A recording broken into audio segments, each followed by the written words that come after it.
Olá, sejam todos bem-vindos a mais uma aula de Química. E o conteúdo da aula de hoje é Cinética Química, como as reações ocorrem. E o conteúdo programado para a nossa aula de hoje é condições para que ocorra a reação. Então, vamos estudar colisão com orientação favorável, energia de ativação e complexo ativado, reações endotérmica, exotérmica e gráficos da energia de ativação.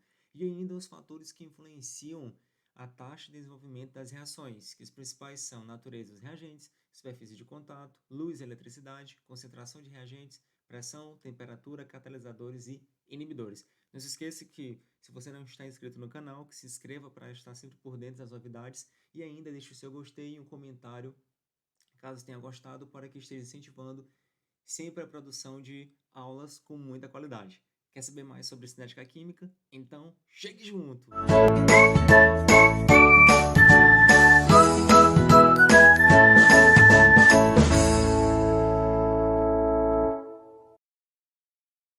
Condições para que ocorra reação.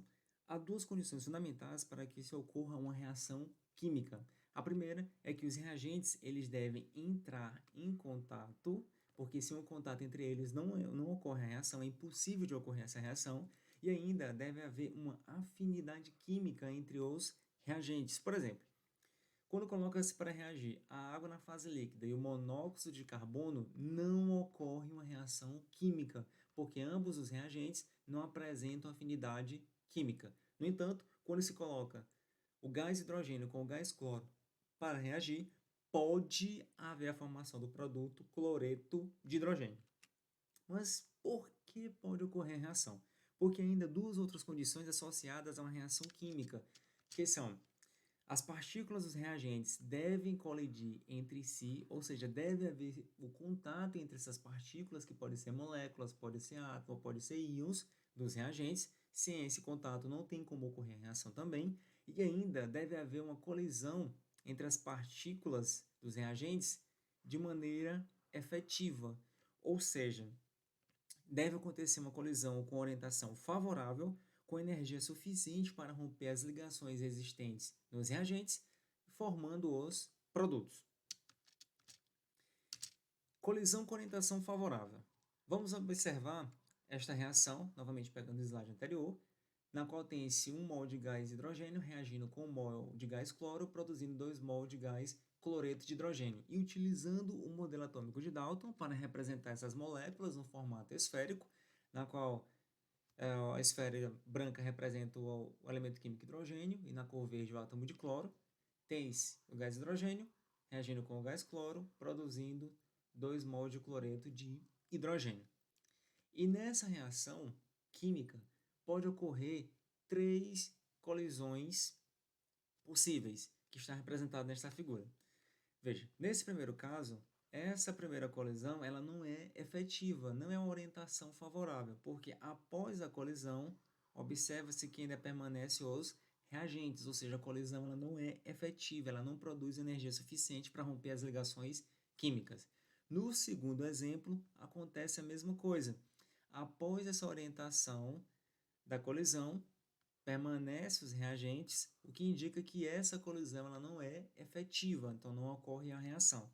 Já nesse terceiro caso, observa-se que após a colisão é formado um estado de transição, que é chamado de complexo ativado, que é nesse momento em que ocorre o rompimento das ligações entre os átomos dos reagentes, de cada reagente formando nova ligação, dando origem aos produtos. Então, essa orientação é uma orientação favorável, a colisão ela pode ser efetiva e ainda pode ocorrer a reação. Tá? Essa é a orientação mais favorável, então pode ocorrer a reação. Para que a reação ocorra, é necessário ainda ter a energia de ativação e ainda fazer uma análise do complexo ativado. Vamos observar para essa mesma reação fornecida anteriormente, na qual, para que ocorra uma colisão efetiva entre essas moléculas do reagente para formar o produto, não basta somente ter uma orientação favorável. É necessário ainda que durante essa colisão aconteça uma quantidade mínima de energia, que é chamada energia de ativação, para que seja capaz de romper essas ligações entre os átomos dos reagentes, formando novas ligações, dando origem ao produto. Então, podemos observar que, além dessa colisão efetiva entre os reagentes, deve haver a formação de um complexo ativado, porque é neste momento em que as ligações entre os átomos dos reagentes estão sendo rompidas e, ao mesmo tempo, que estão sendo formadas novas ligações para dar origem aos produtos. Então, observe que tem-se a energia de ativação, que é a quantidade mínima de energia necessária para que a colisão entre as partículas dos reagentes, feita na orientação favorável, logicamente, seja efetiva e resulte em reação, que é a formação do produto. E essa energia de ativação ela pode também ser calculada da seguinte forma: a energia de ativação vai ser igual à energia necessária para que a reação se inicie, menos a energia própria dos reagentes, porque já vimos no conteúdo de termoquímica que tanto os reagentes quanto os produtos eles apresentam uma certa quantidade de energia guardada. E o que é complexo ativado? O complexo ativado nada mais é do que uma estrutura intermediária e ainda instável entre reagentes e os produtos. Por que instável? O complexo ativado ele se encontra em um determinado nível de energia, ou seja, em um elevado nível de energia. Portanto, se ele se encontra com um estado altamente energético, ele é instável, porque a estabilidade ela é alcançada quando a espécie química ela se encontra no estado de menor energia. Reações endotérmica, exotérmica e gráfico de energia de ativação. Vamos observar que nesta reação, os reagentes vão dar origem a um complexo ativado, produzindo essas moléculas do produto. Os produtos, eles também apresentam uma certa quantidade de energia armazenada. Então, quando no complexo ativado os átomos sofrerem um rearranjo para formar os produtos, todas as vezes vai ocorrer uma liberação de energia. E essa liberação de energia ela pode ser calculada. Calma, calma, tá? Não precisa entrar em pânico, que o cálculo dessa energia ela não é assim complexa quanto vocês estão imaginando. Veja, a quantidade de energia que vai ser liberada em todas as reações vai ser igual à energia necessária para que a reação se inicie, menos a energia própria dos produtos, que são a energia que está armazenada nos produtos. E se essa diferença de energia ela for maior do que a energia de ativação, a reação vai ser classificada como exotérmica, mas se essa diferença de energia for menor do que a energia de ativação, vai ser classificada como uma reação do tipo endotérmica. Vamos analisar cada caso a partir do gráfico. Vamos analisar então agora os gráficos. Nesse primeiro gráfico tem-se a representação para uma reação do tipo exotérmica. E é para essa reação, na qual tem-se um mol de gás hidrogênio reagindo com um mol de gás cloro, produzindo 2 mol de gás cloreto de hidrogênio, e a variação de entalpia é de menos 44,2 quilocalorias. E esse sinal negativo indica que a reação ela é do tipo exotérmica. Mas se não tivesse esse valor de ΔH, como é que a gente saberia? Que entre a energia própria dos reagentes e a energia própria dos produtos, aqui os reagentes e os produtos, está aqui. Observe que essa variação de energia entre o produto e o reagente vai ter um valor negativo porque a energia do reagente é maior do que a energia do produto. Já vimos isso no conteúdo de termoquímica, então o ΔH vai ser menor do que zero. Observe que antes de formar o produto, está sendo formado um complexo ativado e que para essa reação química ocorra, exige uma quantidade de energia mínima necessária, que é chamada de energia de ativação.